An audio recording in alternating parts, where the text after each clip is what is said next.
बिस्मिल्लाहिर्रहमानिर्रहीम। अस्सलाम वालेकुम। मैं गौहर भट्ट सियासत के प्लेटफार्म से आपकी खिदमत में हाजिर हूँ। ख़बर यह है कि पाकिस्तान को GSP प्लस का जो स्टेटस हासिल है उसको ख़त्म करने के लिए ड्राफ्ट तैयार कर लिया गया है। ये बात मैं नहीं कह रहा, मतलब मेरे तो ना पाना, ये बात जो है पाकिस्तान तहरीक इंसाफ के इंतहाई सीनियर अहम तरीन ओहदे पर मौजूद एक शख्सियत ने कुछ सहाफ़ियों और दीगर शख्सियात के साथ एक निजी महफिल में की है। पंजाब में बहुत अहम पोजीशन पर वो शख्सियत, वो हस्ती मौजूद हैं। नाम मैं उनका इसलिए नहीं ले सकता क्योंकि इस बात की मैंने इजाज़त नहीं ली उनसे, इसलिए मैं नाम नहीं ले रहा। लेकिन जो बात मैं आपको बताने जा रहा हूँ बिल्कुल संजीदगी के साथ उन्होंने की है और उन्होंने अपना बड़ा कंसर्न शो किया।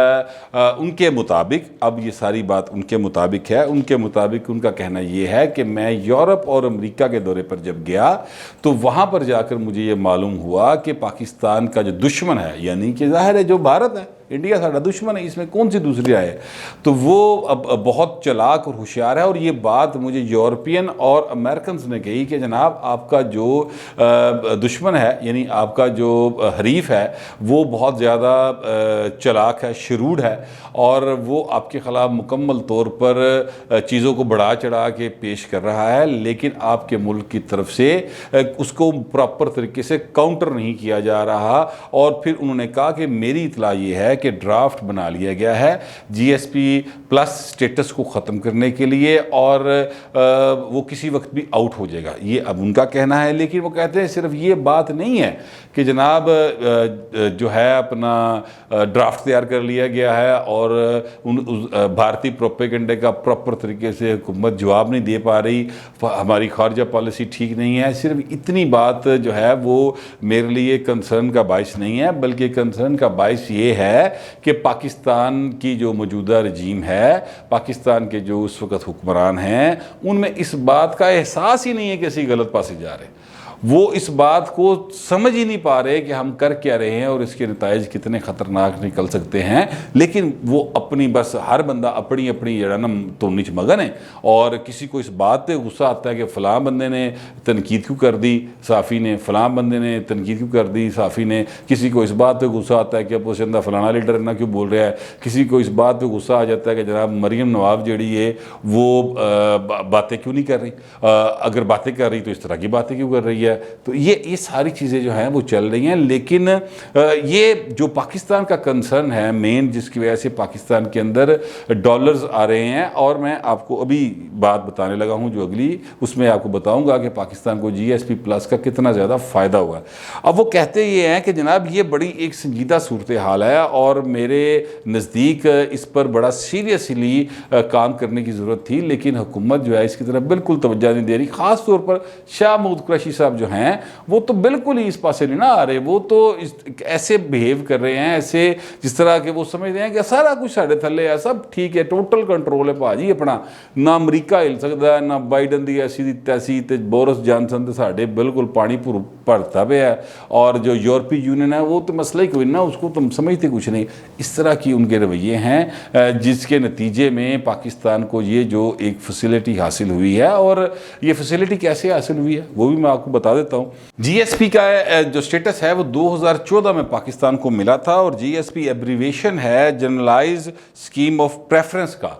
ये GSP प्लस का स्टेटस जो है इसकी वजह से जो हमारी मसनूआत हैं, टेक्सटाइल की मसनूआत ख़ास तौर पर, वो जब जाती हैं यूरोपीय मंडियों में या अमेरिकी मंडियों में, ख़ास तौर पर यूरोपीय मंडियों की बात है, तो वहाँ पर इन पर ड्यूटीज़ जो हैं वो उस तरह से नहीं लगती जिन जैसे कि दूसरे जो ममालिक हैं उनके ऊपर लगती हैं, जिसके नतीजे में पाकिस्तान को बहुत ज़्यादा फ़ायदा होता है। इस वक्त तकरीबन 24 अरब डॉलर की पाकिस्तान की सालाना एक्सपोर्ट्स हैं ये जो टेक्सटाइल की हैं, और उसमें से 50% से ज़्यादा जो है वो उस वजह से हैं कि हमारे पास GSP प्लस का स्टेटस है। ज़ाहिर है हमारी जो शर्ट है, हमारी जो है अपना पैंट है, हमारी जो ये मसनूआत हैं टेक्सटाइल की, जब ये वहाँ पे जाती हैं इनके ऊपर ड्यूटी नहीं होती तो वो सस्ती पड़ती हैं। जो चीज़ आपको अच्छी और सस्ती मिलेगी ज़ाहिर है इंसान वही ख़रीदेगा, तो फिर उनसे वो बायर ख़रीद लेते हैं। इस वजह से पाकिस्तान को बहुत फ़ायदा हो रहा है। 2014 से शुरू हुआ, ये नवाज शरीफ साहब की गवर्नमेंट थी, इसके लिए बहुत ज़्यादा काम किया। चौधरी सरवर साहब ने, और वो भी बहुत ज़्यादा कंसर्न है इस बात के ऊपर कि यार स्टेटस मुकना जावे किते। तो ये उन्होंने बहुत ज़्यादा काम किया था इसके ऊपर, उनकी बड़ी मेहनत थी। वो तब भी गवर्नर थे पंजाब के, मतलब वो भाई इंज ही है ना, नवाज शरीफ के नाल भी रल गया तो इमरान खान भी रल गया। जब उनकी कारकर्दगी है कि उनका एक गुर्र है उनके पास एक, कि वो जनाब हर हुक्मरान को या आने वाले हुक्मरान को अपने शीशे में उतार लेते हैं। ये उनके पास एक गुर्र है, इंसानों में सलाहियतें होती हैं। बहरहाल वो भी बहुत ज़्यादा इस हवाले से कंसर्न रहते हैं। तो वो बताने वाले बताते हैं कि जिस शख्सियत की मैं बात कर रहा था, उन्होंने बहुत ज़्यादा कंसर्न शो किया कि यार ये तो मेरी जो इतलात हैं वो ये हैं कि ड्राफ्ट तैयार हो गया और किसी भी वक्त वो आउट हो जाएगा, लेकिन इत्थे को सुनने को तैयारी कोई नहीं।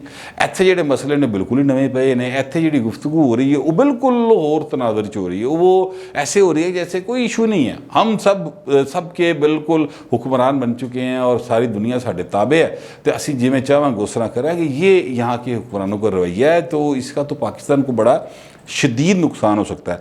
अच्छा, अब मैं आपको ये बात अर्ज़ करूँ कि GSP+ के हवाले से कि पाकिस्तान का ये जो हमने स्टेटस दिया हुआ है, यूरोपीय पार्लियामेंट ने इस पर एक करारदाद जो है वो मंजूर की थी।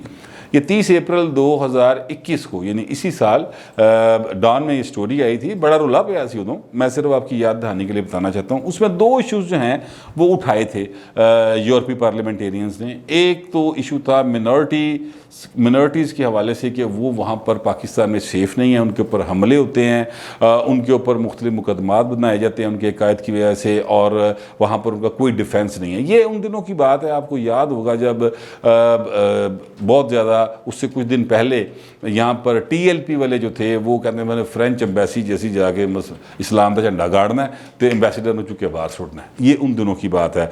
उस वक्त बहुत ज़्यादा रोला पड़ा था और पाकिस्तान को बहुत ज़्यादा शर्मिंदगी का सामना करना पड़ा था। बहुत बड़ी तादाद में जो हैं इस रेजोल्यूशन के हक़ में वोट आए थे करारदाद के, और इसके ख़िलाफ़ ना होने के बराबर वोट थे। ठीक है, तो वो एक तो ये कंसर्न है उनका। दूसरा कंसर्न जो है वो ये है कि पाकिस्तान के अंदर सहाफ़ती आज़ादियाँ जो हैं वो बिल्कुल उन पर कदगनें लग रही हैं और पाबंदियाँ लग रही हैं।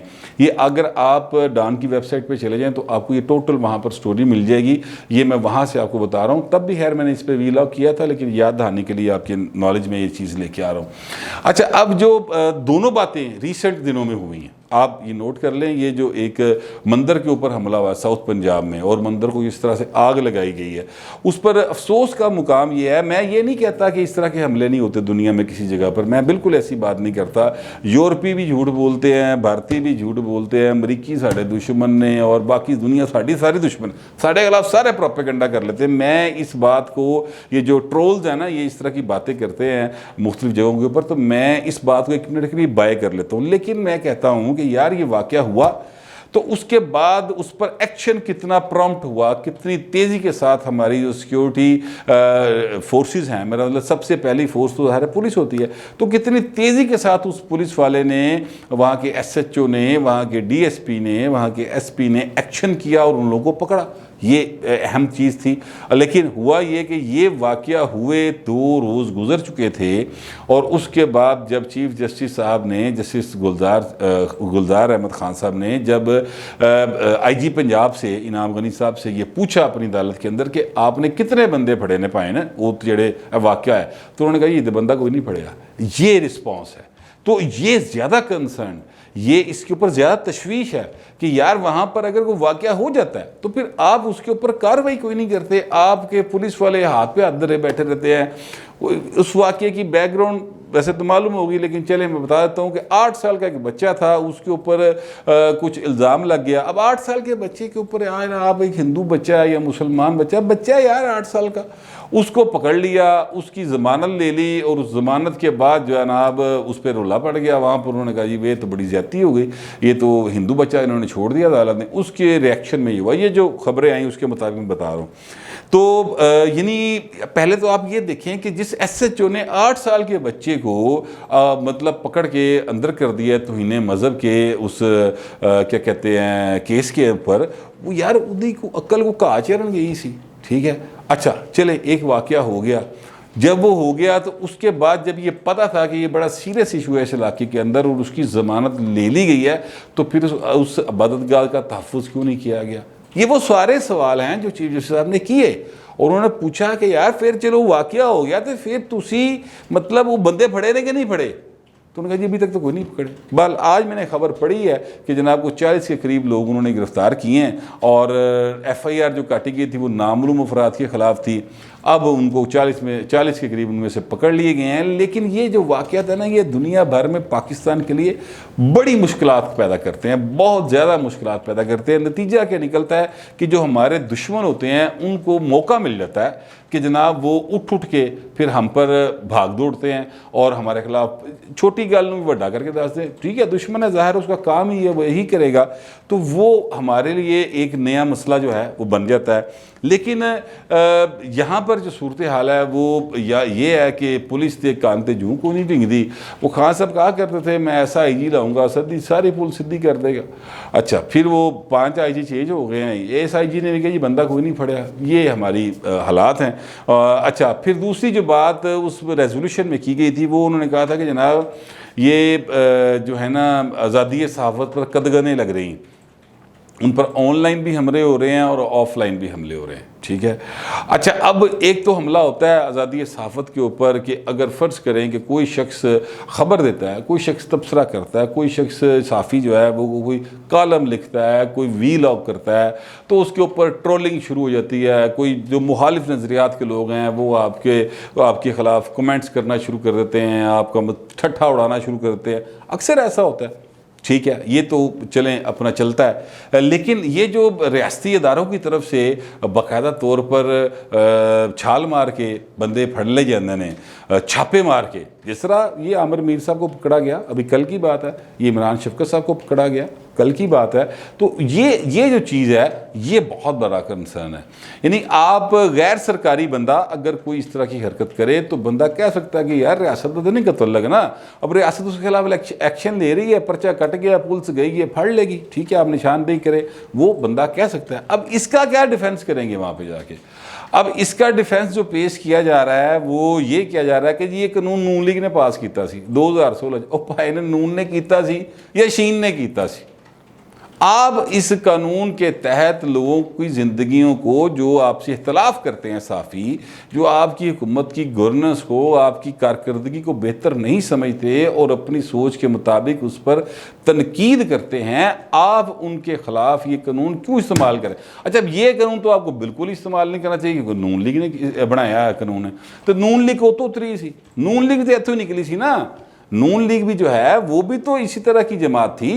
उदे कोई मतलब अल्लाह माफ़ करे मैं ये कहने लगा हूँ कि उसमें कोई फरिश्ते नहीं थे, वहाँ पर भी बहुत सारे हॉक्स मौजूद थे, अभी भी हॉक्स मौजूद हैं उस जमात के अंदर। वो तो ज़रा चूँकि उन्होंने लिफ्ट कोई नहीं हो रही है इस वक्त, जो लिफ्ट कराने होंगे ने मतलब ज़ाहिर हुकूमत में नहीं है, तो इसलिए इस वक्त उनकी जो है ना ज़रा थोड़े से पर कटे हुए हैं, वरना पाए ना भी ताड़े नाल देने। तो ये सारी सूरत हाल जो है ओवरऑल पाकिस्तान को नुकसान पहुँचाती है। अब ये 2 वाक़यात हुए, ये जो शख्सियत जिनका मैं नाम नहीं ले रहा आपके सामने, बड़ी अहम शख्सियत है पंजाब की और बड़े अहम ओहदे पर है, मैं आपको बार बार ये बात कह रहा हूँ, बड़े अहम ओहदे के ऊपर है। वो शख्सियत जो है वो जब उसने ये बात बताई 3-4 लोगों को और वहाँ पर सियासी लोग भी मौजूद थे, एक अद्धा साफ़ी भी सी मगर सियासी लोग भी मौजूद थे। जब उन्होंने ये बात बताई और मुझे पता चली ये बात आज सुबह, तो मेरे जहन में फ़ौरी तौर पर ये बात आई कि यार ये देखें, ये तो 2 वाक़यात जिनका जिक्र उस करारदाद में था, वो दोनों वाक़यात चंद रोज़ पहले ही हो गई। एक वाक़या तो 1 दिन पहले हुआ, तो दूसरा जो था वो 2-4 रोज़ पहले हुआ। तो ये तो उन्होंने केस तैयार कर लिया। अब पता ये करना चाहिए कि पायने ने 2 वाक़यात के पीछे असल च कौन है, क्योंकि GSP+ का स्टेटस ख़त्म होने से पाकिस्तान को बिलियंस ऑफ डॉलर्स का नुकसान होगा ट्रेड के अंदर, बिलियंस ऑफ डॉलर्स का। ठीक है, क्योंकि हमारा प्रॉब्लम यह है कि यहाँ पर बिजली है महंगी और यहाँ पर जो प्रोडक्ट तैयार होती है वो बाहर जाकर अगर उस पर वहाँ की भी ड्यूटीज़ लग जाएं तो फिर वो compete नहीं कर सकती दूसरे जो ममालिक हैं उनकी आइटम्स के साथ, प्रोडक्ट्स के साथ। वो सस्ती पड़ती हैं, ये महंगी पड़ती है, तो लिहाजा हमारे लिए प्रॉब्लम पैदा हो जाता है। ये मामला था। और अभी GSP+ की वजह से 1 साल पूरे का लोगों के पास, जो भी ये टेक्सटाइल मिल्स वाले हैं, इनके पास पूरे अगले साल के ऑर्डर्स पड़े हुए हैं। अगर वो GSP+ का स्टेटस विड्रॉ कर लेते हैं, ठीक है, तो ये रुल जाएंगे सारे, मजदूर भी फाके मर जाएंगे, पहले ही भुख पई यार इत्थे। ये सीरियस सूरत हाल है यार, ठीक है। आपको पड़ी हुई है, इमरान शफकत ने फलानी गल कहती ते अमर वीर ने फलानी गल कहती ते फलाने ने फलानी गल कहती। और यार रब दा नां जे ए भी इत्थे ने, तुसी भी इत्थे हो, मतलब 100 तरीके होते चीज़ों को यार, आप उनको कन्विंस कर सकते हैं कि भाएं तुसी गलत कह रहे हो। ये छापा मार वारदात जो है ना, ये नहीं ठीक होती, इससे पूरे ओवरऑल मुल्क को नुकसान होता है, उसका इमेज बर्बाद होता है। तो ये जो चीज़ें हैं ना यार, इस तरफ तवज्जो देने की ज़रूरत है, लेकिन कोई है ही नहीं जिहदे कंन ते जूं रींगदी होवे।